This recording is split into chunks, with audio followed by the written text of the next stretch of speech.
দশম শ্ৰেণী ত্ৰিভুজ অনুশীলনী 6.5 17 নম্বৰৰ প্ৰশ্নটো সমাধান কৰিম। প্ৰশ্নত দিয়া আছে যে শুদ্ধ উত্তৰটোত চিন দিয়া আৰু যুক্তি প্ৰদৰ্শন কৰা। ABCৰ AB 6√3, AC 12 আৰু BC 6 হ'লে B কোণৰ মান কিমান হ'ব?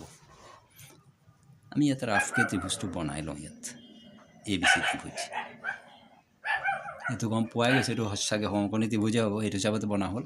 তো আটাইতকৈ দীঘল বাহুটো AC, ইয়াত B ধৰি দিছোঁ। ACৰ মান 12,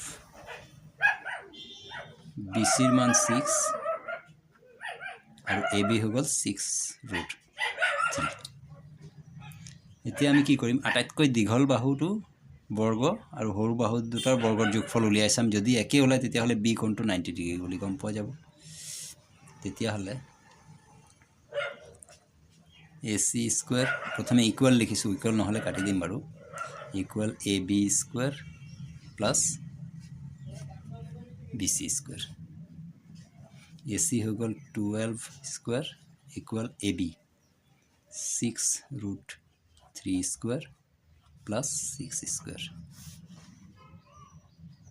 12ৰ স্কুৱেৰ কৰিলে হৈ যাব 144 ইকুৱেল, ইয়াত এতিয়া কি হ'ব, 6ৰ স্কুৱেৰ 36 আৰু √3ৰ স্কুৱেৰ 3।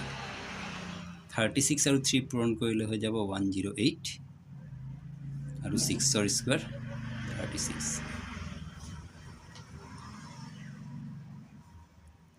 144, 108 আৰু 36 যোগ কৰিলে হ'ব 144। তাৰমানে কি দেখা গ'ল যে AC square equal AB square plus BC square. তাৰমানে এইটোৱে পাইথাগোৰাছৰ চৰ্তটো দেখুৱাইছে।